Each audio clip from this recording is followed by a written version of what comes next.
Right now, your brain is running 12 hidden programs. They decide who you trust, what you buy, why you procrastinate, and who you think you are. You never installed them. You can't feel them running. But by the end of this video, you'll catch every single one in the act. We're counting down from 12, and I'm telling you right now, stay until number 1, because number 1 isn't just a theory. It's the trap hiding under your entire life. And once you see it, you cannot unsee it. Let's go.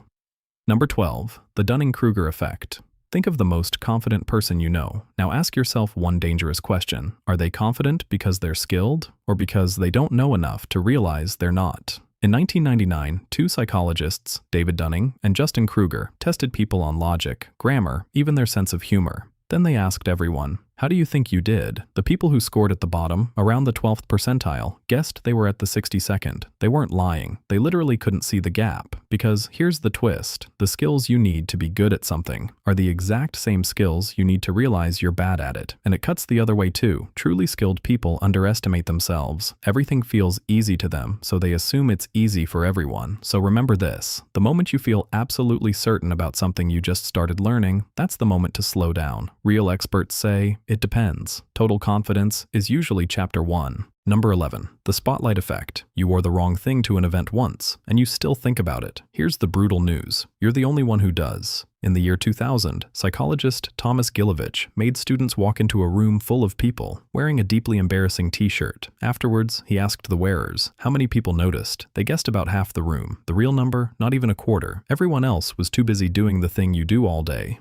thinking about themselves. Your brain makes you the main character of every scene, so it assumes you're a main character in everyone else's. You're not. You're an extra in 7 billion other movies. That sounds insulting. It's actually freedom. The presentation you fumbled, the joke that died, the cringe thing you said years ago, the audience you've been performing for, barely exists. Most social anxiety is stage fright for an empty theater. Number 10, hedonic adaptation. Let me predict your future. Whatever you're convinced will finally make you happy, the salary, the car, the move, will feel completely normal within months of getting it. In 1978, researchers compared two groups of people, lottery winners and accident victims who had been paralyzed. The result shocked everyone. Not long after, the lottery winners were barely happier than ordinary people, and the accident victims were nowhere near as miserable as everyone predicted. Both groups drifted right back to their baseline. This is hedonic adaptation, the treadmill under your whole life. Your brain doesn't measure how good things are. It measures how good things are compared to last month. And then it quietly resets the scale. Every win becomes the new normal. Every upgrade becomes invisible. You can't switch it off, but you can slow it down. Adaptation feeds on sameness. Variety and novelty starve it. It's why experiences beat possessions. And it's why gratitude actually works. It forces your brain to renotice everything it filed under normal. Number 9. The Zeigarnik effect. Why can you forget an entire semester of material, but not the one email you haven't answered? In the 1920s, psychologist Bluma Zeigarnik noticed something strange about waiters. They had perfect memory for orders that hadn't been paid, but minutes after the bill was settled, gone, completely erased. Her experiments confirmed it. Your brain holds every unfinished task in an open loop, pinging you again and again, and then deletes it the second the loop closes. That's why unfinished work follows you into the shower, into bed, into your dreams. Your brain treats an open task like an open wound. Now use it. First, against procrastination. The loop only opens once you start. That's why working for just 5 minutes makes a task weirdly hard to abandon. And second, for peace. You don't need to finish a task to silence the alarm. You just need a concrete plan. Write down exactly when and how you'll handle it, and your brain lets go. Number 8. The fundamental attribution error. When someone cuts you off in traffic, they're a selfish maniac. When you cut someone off, you were late, you were stressed, it was complicated. In 1967, researchers had people read essays defending Fidel Castro, even when readers were told directly that the writers were assigned that position, no choice at all. They still concluded the writers must secretly support Castro. We see behavior, and we leap straight to character. We skip the situation entirely. For other people, we explain behavior with personality. For ourselves, circumstances. Once you see this, it's everywhere. The lazy coworker who's actually drowning in problems you can't see. The rude cashier on hour 9 of a shift. Every internet argument ever started. The fix is one question. What situation would make a reasonable person act this way? Sometimes the answer really is none. They're just terrible. But you will be shocked how rarely. Number 7. The peak end rule. And by the way, if these are already breaking your brain, number 1 goes deeper than all of them combined. Stay with me. Your memory is not a recording, it's a movie trailer, and it only keeps 2 scenes. Nobel Prize winner Daniel Kahneman discovered that when people judge a past experience, they don't average the whole thing. They keep the most intense moment, the peak, and the ending. Everything else gets thrown away. In one famous study, people held their hand in painfully cold water for 60 seconds, then separately for 90 seconds, where the last 30 got slightly warmer. Then he asked, which one do you want to repeat? Most people chose the longer pain, more total suffering, preferred because it ended better. Read that again. Your memory chose more pain for a better ending. This rewrites how you design your life. End your workday by finishing something small, and the whole day gets remembered as productive. End the trip with the best moment, not the airport chaos. End the hard conversation warmly. You are not managing experiences. You are managing future memories. And memories are all you get to keep.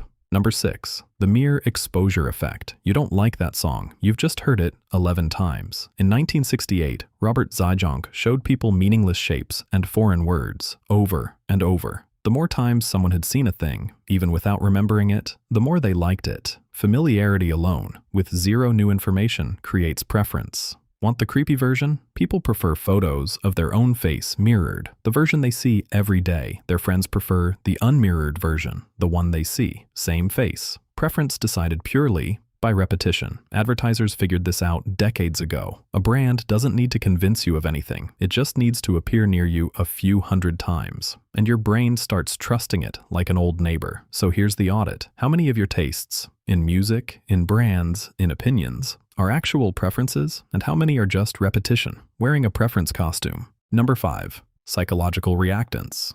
Tell a human being they can't do something, and watch that thing become the most interesting thing in the room. Psychologist Jack Brame named this in 1966. When people feel their freedom being threatened, they don't just resist, they start wanting the forbidden thing more than before, purely to prove they still can. It's why "don't press the button" is the world's most effective button-pressing instruction. It's why forbidden romance feels electric. It's why warning labels sometimes work as advertisements. And it explains almost every failed argument you've ever had. The moment you say, "you have to," the other person stops hearing the topic. Their brain drops everything to defend one thing: control. Which is why the most persuasive sentence in existence might be, "It's completely your choice." Research keeps finding the same thing. Explicitly give someone the freedom to say no, and they become dramatically more likely to say yes. Control is what people are actually fighting for. Hand it over, and you win.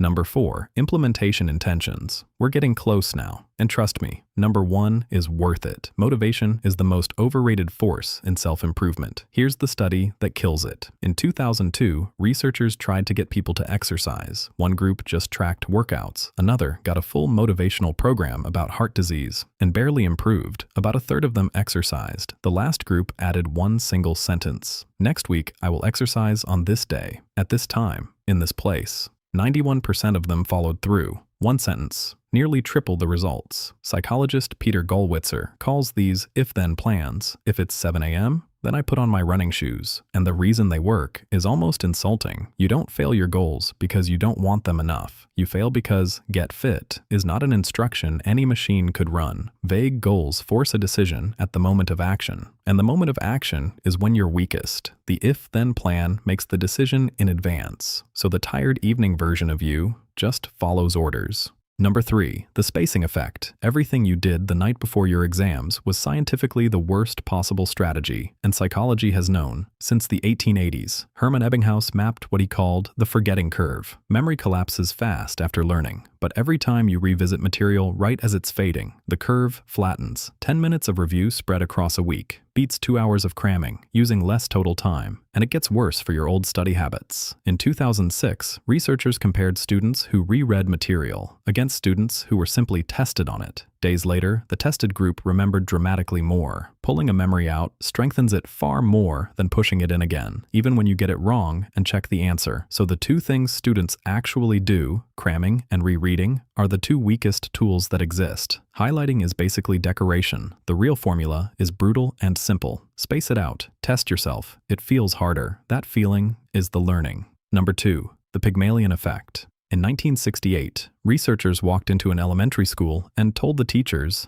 "A special test has identified certain students who are about to bloom intellectually." The test was fake. The names were pulled out of a hat. Months later, those randomly chosen students showed real, measurable gains. Nothing about the children had changed. Only the teachers' expectations had, and those expectations leaked out through 1,000 tiny behaviors. More patience, harder questions, more time to answer, more warmth. The children rose to meet the version of themselves someone believed in. Now the question that should keep you up tonight: whose expectations are you living inside right now? A boss who decided you're not leadership material treats you accordingly, and slowly you become the evidence, and the expectations you hold about others, your partner, your kids, your team, those aren't private opinions, they're instructions, and you're broadcasting them. And now, number 1, the end of history illusion.